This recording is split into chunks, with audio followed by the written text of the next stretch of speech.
What is it like being a Jamaican living in the Detroit area in Michigan? Hi, I'm Xavier Murphy, founder of Jamaicans.com, and today in Jamaicans to the World, I talked to Gavin Beckford, a Jamaican living in Michigan. Gavin, how are you, sir? I'm fine. How you doing? Good, good. Long time, long time. That's right.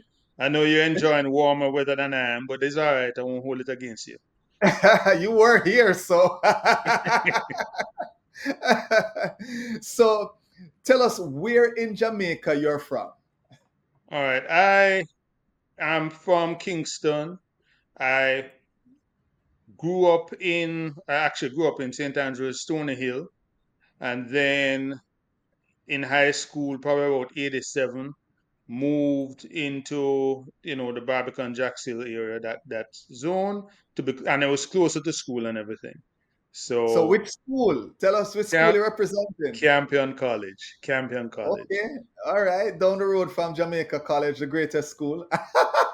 You know, it's lovely that you feel that way, and I'm happy. As my daughter will say, I'm happy for you. I love that for you. Some good Campion brethren, man. We're just down the road. We're neighbors, right? Yeah, yeah. But the good thing is, and I had some friends at JC as well too. I had friends at Woolmers all over. At the end of the day, especially when you're in this environment, you'll run your little jokes and all that, but the unity is still there. Yes, yeah. It all boils down to Jamaica. When it's a Jamaican, we're all cheering for them when it boils down to it. Is there a teacher at Campion that influenced you that you want to give a shout out to? Yes, I'd actually say it was hard for me to pick one. I'd say there are two. One I'd say is Miss Bartley, who taught us economics and West Indian history. And one of the things about her, why she stood out for me, apart from her teaching style, which was just exceptional, one day I was speaking to her, we're talking about something with some work that we're doing for economics. And I said to her, Miss, econ is boring. And she looked at me and said, it's boring because you're boring. And initially I took it, I was like, floored, and everybody around you, woo, you get this, you get this. But I understood, especially growing into an adult, what she meant in that, some of these things you have to dig deeper and apply the knowledge and think about it, and you realize how much these things are interwoven and affect you. So when you see what's happening, especially globally now, and economics, and you can the teaching and the robust instruction that you get, you look at it now and you can see certain things starting to shape up, and you're like, okay, these are the likely results. The other teacher I'd say is Radley Reed. And if you know Campion, he's highly associated with Campion. Radley Reed, I mean, in one sense, he used to terrorize us. So once we had any free time, for example, I remember one time it was raining, and some of us used to, some people reading or doing things. One time we were playing chess, and he would sneak into the classrooms and, like, you know, he took his umbrella and knock off every chess piece and say, y'all supposed to be reading your books. What you doing? I said, we're saying, sir, we're playing chess. This is, helps develop knowledge. I'm saying, no, go read your books. But here's something that really stood out. One day, a guy, and I think it was from JC, there was some argument, came onto campus to beat up this other kid. And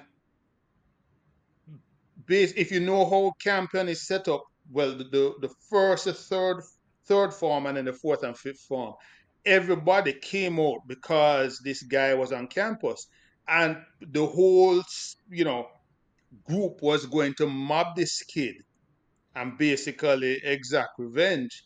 And Mr. Reed stood in front of that whole crowd, just him by himself, and commanded everybody to stop. And that showed you the kind of respect we all had for him. But when you look at it, when I think back at it now, it was an amazing thing because that man literally stopped a riot on his own. And I don't even know what was going through his heart and his head, because I know, when you think of it now as an adult and what it would take and the implications if you don't stop this thing, Whereas we were just like, no, no, him can't this, him can't this, him can't come on our campus, and everybody was riled up and wanted to rush him, and we watched him walk up because Mr. Reed said, none of you step. So, those are the kind of instructors you had. They challenge your mind, challenge, you're not just doing something because you're part of a herd mentality, but sometimes you don't pick it up immediately. But as you go on as an adult, you realize some of the things that they were trying to teach you. Good, good. All right. What for you was the biggest culture shock when you moved to the United States? Mm. One of the things, the US is very individualistic. And even sadly, in some portions with our gated communities and things like that in Jamaica, we're kind of going that way.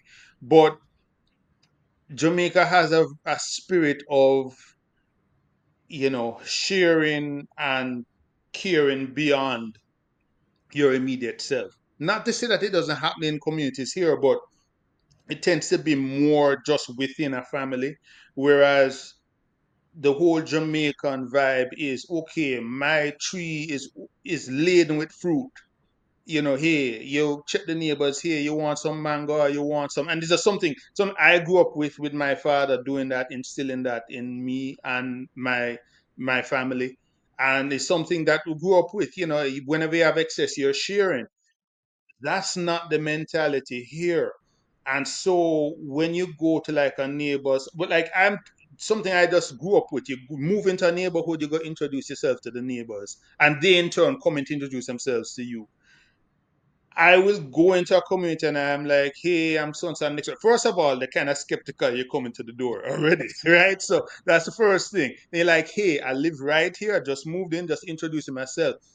And sometimes it's like a shock to them because they're not accustomed to that. And I've developed friendships through that, but it's not something that they're accustomed to in certain. Some people tell me that if you go further south in southern states are more polite, but what I've found is that again it's very individualistic, and even sometimes within the family, you get to a certain age, you have to move out, you have to go fend for yourself, whereas we are more kind of all right, get your foot in, and family will still help you, and even if it take you a while to get your foot in, we're still there for you.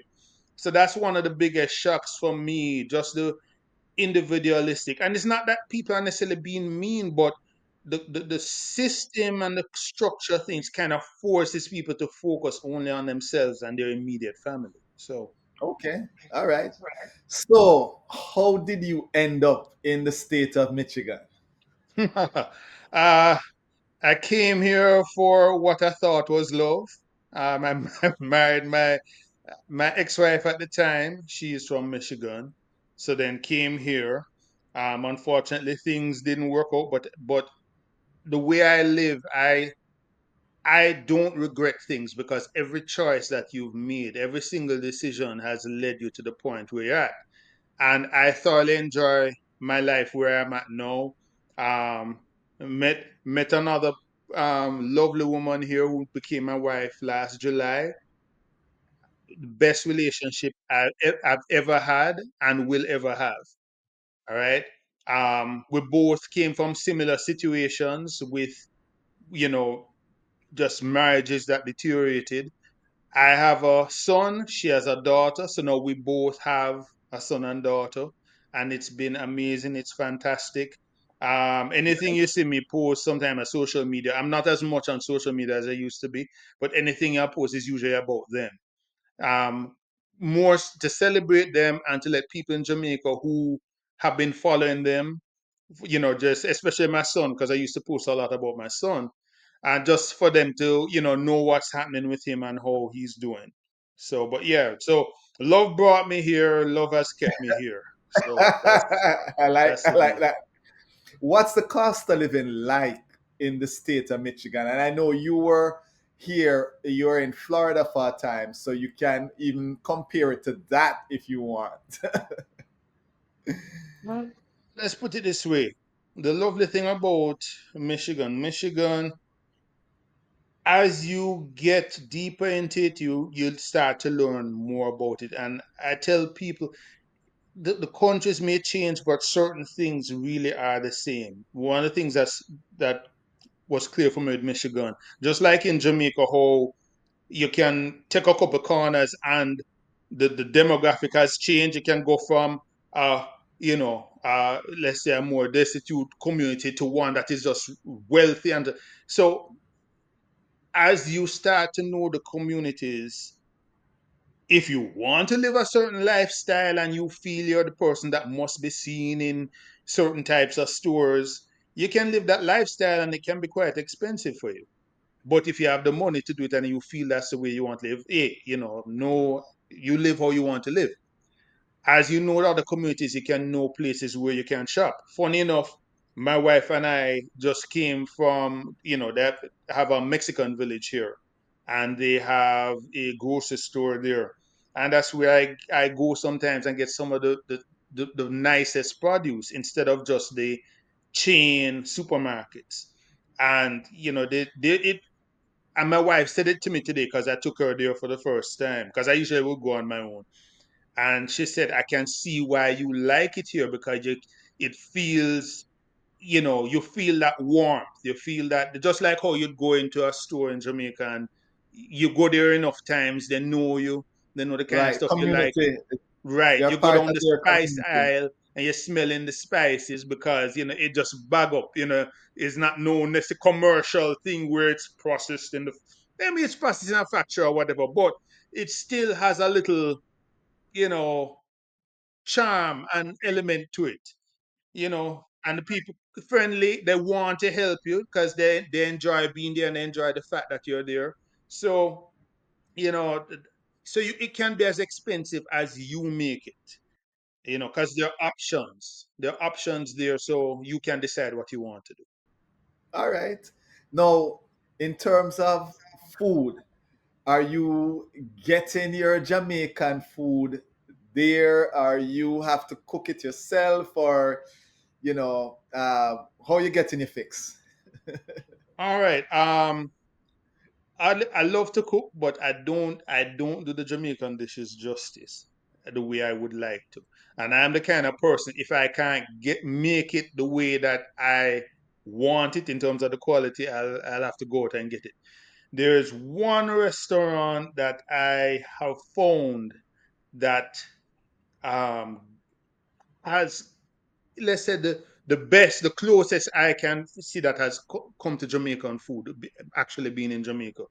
Caribbean Chill and Grill, that's the closest one where the curry goat actually tastes like curry goat, where the jerk chicken actually tastes like jerk chicken. And the problem you have here is that some places want to, either they don't do it fully, true, and I'm sure you experience this, but it's probably a little better in Florida because the proximity, you get more of the stuff. But first of all, the challenge with getting the ingredients, and then finding a chef that can do it right, and then kind of being true to the recipes. So I'll give you an example. There's one restaurant, I won't call the name because I get some things from them. But all right, let me ask you, when you think That of might be a soup restaurant. Sometimes you have a restaurant where you don't buy anything else but soup there. There's that's the one where, thing.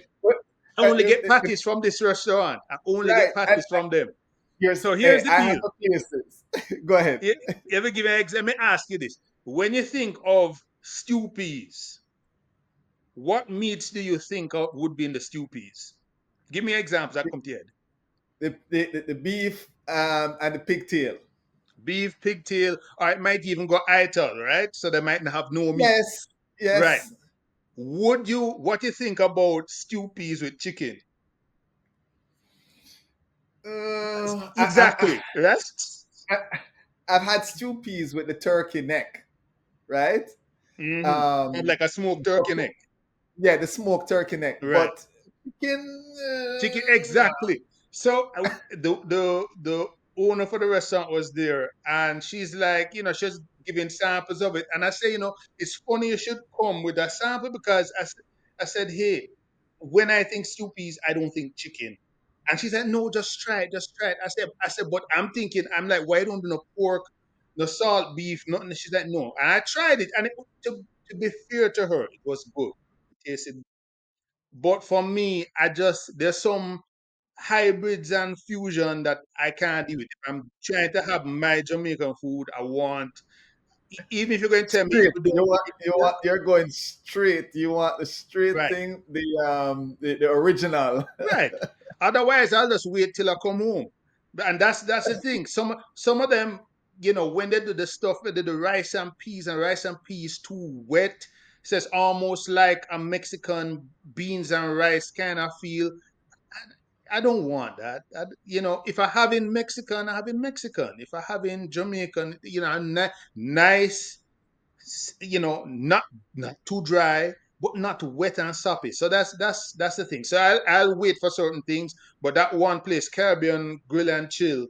And then the other thing is the challenge, which I'm sure you see, is that by them getting the ingredients, the cost is sometimes prohibitive. So some of the Yes. restaurants go out of business because there was another place that was really good, did a fantastic oxtail, but they just weren't getting the business because a plate is running like $25, and that was like 2 years ago.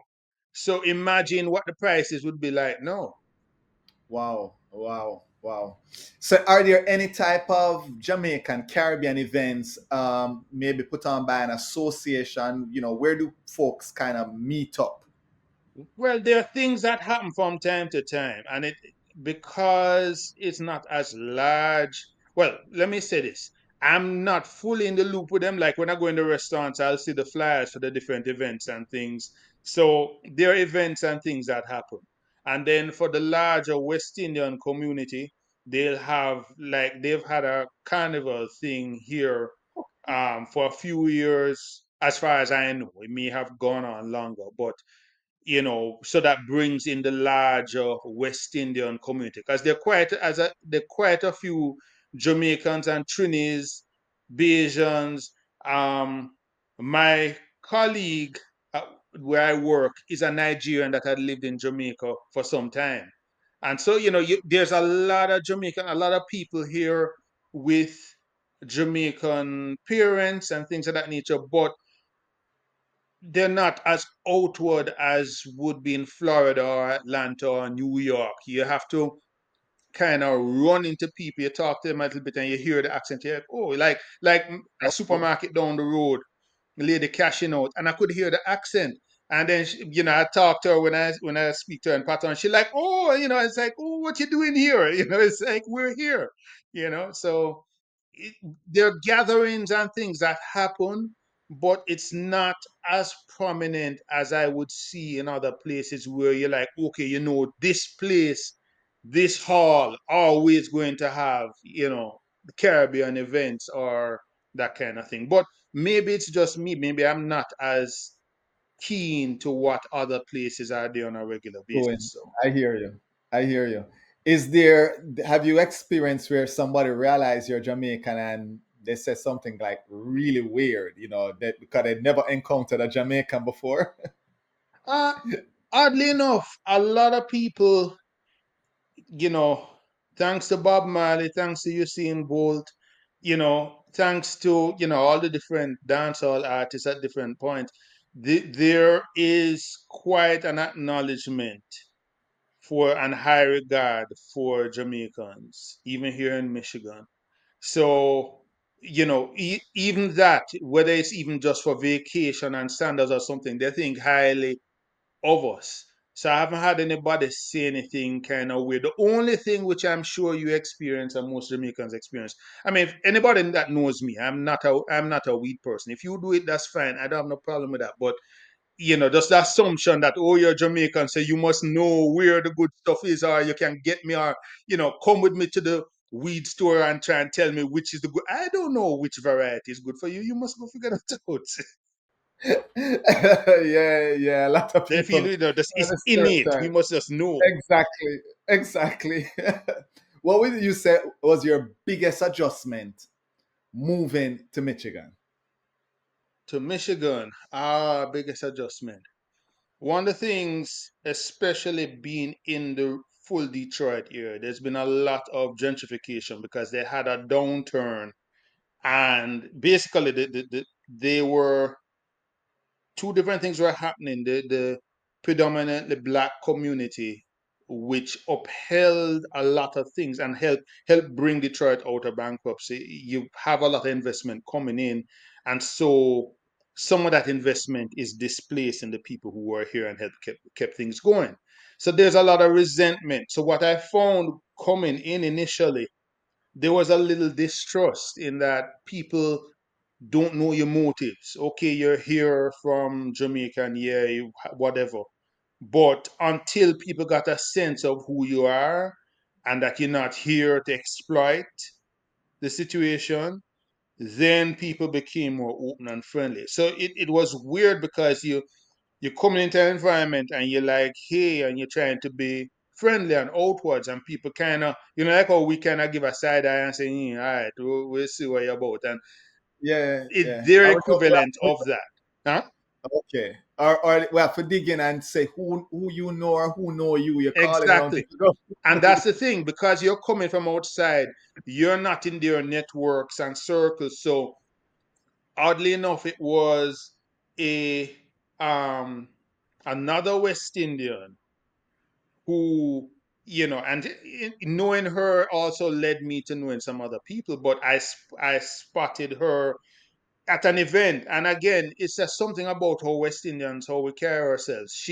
I figured, I said, because I was photographing an event, and I said to her, I said, something about you just stands out. You just carrying yourself a different way. And she said, I know exactly why, and I'm seeing the same thing with you. And I'm like, and she's like, because we're West Indian. And I'm like, okay. So, that kind of vibe is there. And just like I said to you, we have a lot of West Indians here throughout Michigan. But, it's not until, people open up. For some reason, I think people are a little more guarded here. I see. I see. I see.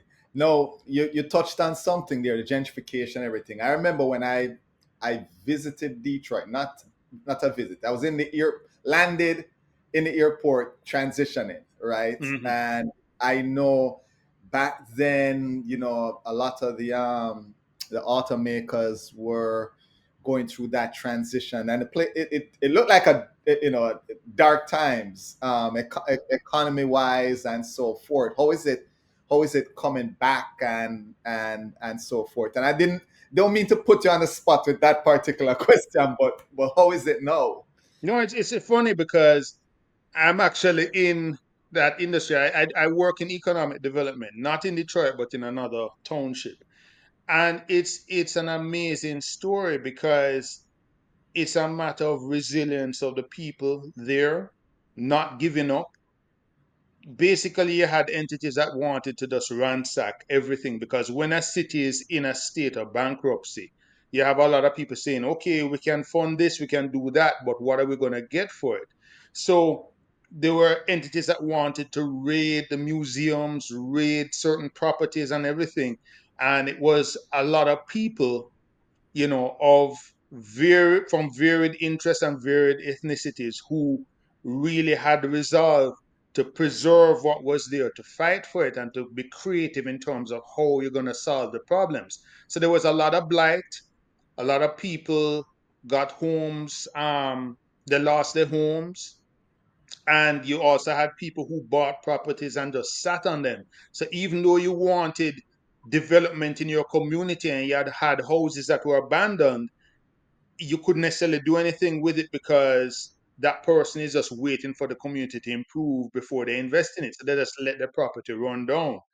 And so that was a challenge, but through a lot of creative measures and also negotiating with people and, kind of putting ultimatums to them that, hey, we're moving in this direction. You need to do something with Right. this property or you're going to be fined, or, whatever it is going to happen. A lot of communities rallied together.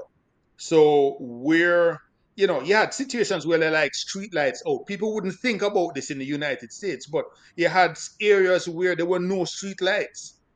So you're like, when you think about you in Jamaica, you're like, hold on, we have street lights. Even some of the communities that boy even have the one street light, by the little market. even that. So there were some communities that were without that, and people rallied together. Also, the government, the local government, they made certain investments and changed things around, because you have to remember there's such a rich culture here of music, of entrepreneurship, of just vibrancy. So all it needed was just an opportunity, and so it got the opportunity. So they had the NFL draft here, and that was the largest ever. There's so much investment, but the challenge now is there's the balance between the investment is needed, but at the same time, how do you make people who are there feel a part of the investment? So let me draw a parallel, and you think about like downtown Kingston. Everybody's like, the natural harbor. There's so much opportunity, waterfront development, all of that. That needs to happen. But how do you not just make it something where the people who are living there don't feel a part of it? You look at what's happening in Portland now, or even throughout the island in terms of the access to beaches. You and I grew up where you can just, there's park a car and go walk to a beach. Now there's so much development that access is cut off. So it's changing the very nature of how we live. So just in terms of development, how do you bring in the development? Because you want the development and the features, but how do you make people feel a part of it and not resent? Because if you have enough resentment, then you're gonna have the clashes, and that's a whole lot of ball game. So Yeah, I think a lot of communities are dealing with that, and the Kingston one is great. A great analogy with how that is being how downtown Kingston is being developed. I think one of the balances, and I give a shout out to my folks at Kingston Creative, who has kind of made a balance and include the community as they put up these murals and everything else. But that's another topic. If I was to visit the Michigan Detroit area, what would you say, Xavier? This is what when you must come. Maybe you might say, Xavier, come during the winter and come and enjoy what this looks like, or you may say, this is a place you need to see, or something. But what would you say is that thing or that place or that event? well, here's one thing I enjoy a lot about being in Michigan, especially being so close to Detroit. Most major performances and acts are here. The tours come through here or in the proximity. So one of the things I say, okay, apart from the various sites and things you can do here, if there's an artist that you love to listen to, or a comedian or whatever, book a show. In fact, I had a family member who did that one time. There was a comedian performing here, came here and then enjoyed the other things as well. So you come, you do that. You go to Motown, Hitsville, USA, which everybody you think Motown and you're thinking some big thing. My father had the experience when we took him to Motown, and he's like, it's small, this small building. When you think of all the music and the artists that went through there, and when you see the space that brought all that creativity together, and you're like, whoa, you think all those major, Stevie Wonder, the Smokey Robinsons, all of these guys, the Diana Rosses, the Supremes, coming into this little room and recording. So you have to see things like that. We have an award-winning riverfront. I think it's 2 years it got the awards for one of the best riverfront. So because they've integrated all of these parks and different activities and things that you can do. So if you want to exercise, you can exercise, all that. So there's that. There are different statues. There's so much food. Because there are different cultures here, you get a fusion of different types of food and things. So I would say come for the entertainment. The museums here are top notch. There's an African American museum here, and it's a mixture between a lot of African heritage and culture, the African American heritage and culture, which is two distinct things, and then you have like artwork from new artists doing different things, photographers from all over the diaspora. And then the Detroit Institute of Arts, which is our world-renowned, fabulous artwork. So if you come in for just straight entertainment, you can have that. If you come in for food, you can have that. If you come in for culture, you can have that. And then you can go, further out into places where you can go ski if you like skiing, or, whatever No, it is. It all depends on when you summer, come and what you want to do. summer for me, sir. Summer for me. No, but hey, you have to broaden your horizons. You'd be surprised. You'd be surprised. I I did skiing in college with that my Trinidadian friend, and shout out to Gary Atley if you ever watch this. And he didn't want to take the lessons, and Gary went. You're supposed to take lazy S's and take control your speed going down the hill. Gary just got the skis and went straight down and couldn't stop. Fall out onto the slope. One ski went one way, one ski went another way, and the people say, "Yeah, you have to go and collect the equipment because you rent the equipment, so you have to go find yourself back up on hill and collect the equipment." It's fun. There are different things you can do, and I've snowmobiling and done all it. that. I've done it in Canada. I did the skiing in Yeah, Canada one time. I always say one time for an experience, and it was one time. yeah, yeah. I mean, that's the thing. It's one thing I have to say about Jamaicans and Jamaica. Jamaicans are everywhere. Everywhere. So you will go to some of these places and you think, boy, I'm the only Jamaican around, and you're like, hold on. And you're like, and then you find the camaraderie is there. So we are an adventurous people, Oh, indeed. and we will Indeed, we end are. up at least trying the thing and say, well, boy, we don't like it, but, We tried. Right, right. I will say that doing Jamaicans to the world has showed me that there's a Jamaican practically everywhere in every corner of this earth. There's a Jamaican there, and we are adventurous. Listen, Gavin, thank you for taking some time. Tell us about your journey there to Michigan. One piece of advice you'd give to someone who is thinking of moving to Michigan. All right. One of the things I would say is, especially now with all of the things that are going on. There are some areas of Michigan that are not as progressive, so you'd have to choose wisely. But that being said, in the same way that Jamaicans are adventurous, and you can't really tell us nothing because I live that way. You can't really tell me I can't be here. If there's an opportunity to be had, I'm going to take care of it.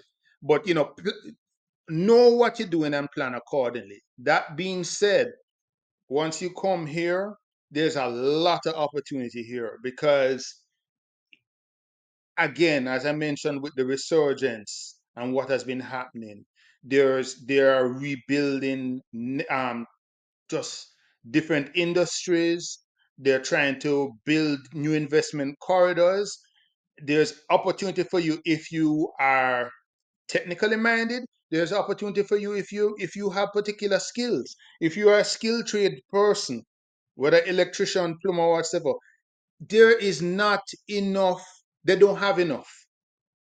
You find somebody here who has those kind of skills, you have to treasure the number because they will tell you they're not taking any referrals, or they're not referring it because they don't have enough time to do the work that they have. So there's opportunity for you if whether you are education minded or whatsoever, because all the universities that are here, there's room for, and they're looking for people, right? But if and again, we have our mindset and our integrity and our focus as Jamaicans. And I'm speaking for the majority of Jamaicans, not the ones that are on the foolishness. But there's a lot of respect for what we do and how we do throughout the community. What I'd found in the past, there was the tension between, West Indian immigrants and African American. That has largely been dissipated because there's a growing understanding that we're all coming from the same place, and we all, need to work together and, we're of a mindset we made have gotten dropped off by the boat at different times and different places, but we're all coming from the same place. Yeah, that's a good point there. I was telling someone on an interview the other day that the first person that ever contacted me on ancestry.com was a gentleman from South Carolina. We're fourth cousins, and he has no connection to Jamaica. He has Mm, no connection to Jamaica. Can't find a relative that's connected to Jamaica. I have no relatives that connected to South Carolina. None. mm, None at all I could find. So obviously, I was dropped off in Jamaica. He was dropped off in South Carolina. End the story. The rivalry is foolishness, right. end the story right there. I'm going to give you a quick scenario and we end it there. You Mm, land in no, Jamaica, you get out the airport. What is that first thing you're going to grab to eat, or the first thing you're doing? that's a hard one because there's so many things. Uh, because usually my son would be with me. We're making a stop at Devon House so everybody can get a little something, everything they want. So if somebody want ice cream or somebody want a patty or something or a coffee or something, there has to be that kind of level set. And then the challenge and the biggest challenge for me is a lot of the places that I used to know, some of them have changed, not in business no more, whatsoever. But then also, I must say, anybody that know me know I love Chinese food, especially Jamaican Chinese food. So Golden Bowl must see me. They're a bunch of places. I am known. My people know me that once I come on the eye, what day you going Golden Bowl? So that's just it. Listen, I would say one of my things I must do is get my Jamaican Chinese food when I'm in Jamaica. It's a must. It's a Yeah. must. Gavin, listen, thank you for telling us about your journey there to Michigan and giving us some good pieces of advice if we move there. My friend, as I say, little more. Yeah, man. Yeah, man. And let it not be so long. We have to, link up more than just, Oh, kind of yes. situation. Oh, yes.